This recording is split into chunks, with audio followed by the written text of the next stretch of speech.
कर रहे हैं, अगर आपने एक बार ढंग से तैयारी कर ली तो कोई ना कोई एग्जाम आपका निकल जाएगा। तो 6 मंथ्स 6 आवर्स, ये मैं बोलती हूँ, है ना, एक छोटा सा रूल कह लीजिए। बहुत सारे लर्नर्स से, टॉपर्स से जिनका सिलेक्शन हुआ है DEET+B में या अदर एग्जाम्स में, उनसे बात करके जिनका स्कोर बहुत अच्छा है टेट वगैरह में, ये रूल एक तरह से निकला है कि 6 महीने 6 घंटे रोज आप इस दौरान कुछ भी मत कीजिए, ना कोई प्राइवेट जॉब कीजिए, है ना। अगर किसी को बहुत ज्यादा कॉन्फिडेंस है अपने ऊपर, वो कर ले एक्स्ट्रा चीजें, बट 6 महीने खुद को ऐसे दीजिए जहां या तो आप कोई कोचिंग कर रहे हो या सेल्फ स्टडी कर रहे हो, उसके अलावा कुछ और नहीं। कोचिंग भी कर रहे हैं तो उसको रिवाइज करते हैं, मल्टीपल रिवीजन आपने लिए हुए हैं, प्रीवियस ईयर मॉक टेस्ट, कोई भी एक एग्जाम पकड़ के, DEET+B पकड़ लीजिए क्योंकि वो सबसे मुश्किल माना जाता है इन सब एग्जाम्स में, तो वो आप लगाइए, अपने सारे कॉमन सब्जेक्ट्स तैयार कीजिए, पेडागोजी एक अच्छे लेवल की तैयार कीजिए, फिर प्रीवियस ईयर लगाइए या मॉक देते रहिए साथ में। तो 6 महीने 6 घंटे की स्टडी सिर्फ पढ़ना है इस दौरान, और कुछ नहीं करना हमें, है ना। कोशिश कीजिए, जो लोग नहीं दे पा रहे हैं तो ये 6 घंटे कोशिश कीजिए कि निकाल पाए। ठीक, इसके बाद आपने अगर ये 6 महीने सेल्फ स्टडी, कोचिंग, वॉटएवर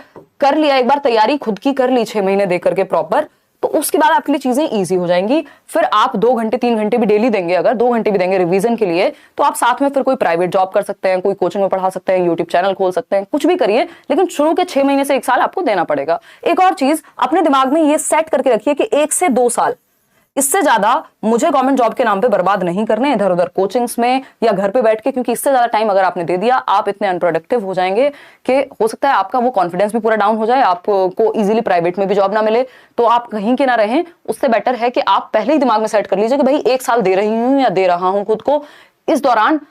6 महीने दीजिए कायदे में, तो उसके बाद फिर आप प्राइवेट जॉब ज्वाइन कर सकते हैं। लेकिन आपको लगता है बहुत स्लो पढ़ पा रहे हैं आप, तो 1 साल दे दीजिए, नहीं तो 6 महीने के बाद अपना चुपचाप से कोई ना कोई जॉब, ट्यूशन, कोचिंग, कुछ ना कुछ पढ़ाना शुरू कर दीजिए, क्योंकि उससे क्या होगा, आप में निखार आएगा और साथ में 2-4 रुपए भी आएंगे, तो आपका कॉन्फिडेंस बना रहेगा। ठीक, तो उसके बाद आपको रिवीजन करना है 2 घंटे का, 6 महीने लगातार 6 घंटे की पढ़ाई प्रॉपर कीजिए। ठीक, आते हैं अब बात करते हैं प्राइवेट सेक्टर की। तो ये जो कमिटमेंट जिसकी रह पाएगी, जो लोग मेहनत कर रहे हैं, अभी भी जॉब ले रहे हैं एक अटेम्प्ट में, अपना बीएड खत्म करते ही या जैसे ही उनको मौका मिल रहा है, क्योंकि यहाँ मौके की बात है और आपको कॉमन सब्जेक्ट्स तैयार कर लेने हैं। उसके अलावा आप नॉन टीचिंग में भी अगर जाना चाहेंगे, कोई भी SSC CHSL वगैरह का एग्जाम है, जो भी आपका, जो भी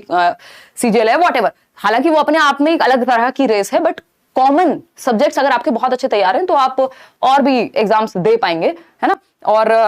कॉमन सब्जेक्ट्स हमें तैयार कर लेना है कुल मिला के। उससे होगा क्या, मान लो उधर नहीं भी निकलता है तो एटलीस्ट आपका जो पार्ट 1 है वो बहुत स्ट्रांग हो जाएगा। अभी पिछले कुछ टाइम में जिन्होंने SSC वगैरह कभी ना कभी दिया हुआ है, उनका पार्ट 1 स्ट्रांग होता है, पेडागोजी वो थोड़ी पढ़ लेते हैं और निकल जाता है, क्योंकि पार्ट 1 जिसका स्ट्रांग है, अभी दोनों पार्ट से स्ट्रांग चाहिए। पार्ट 1 मतलब common subjects, Hindi, English, reasoning, maths, GA, जो जनरल अवेयरनेस है, ये सब्जेक्ट्स आपके अच्छे होने चाहिए, साथ में पेडागोजी। तो कॉमन सब्जेक्ट्स मस्त तरीके से तैयार कीजिए, सारे पेपर दीजिए जहां पे जहां मौका मिले, जो मौका मिले,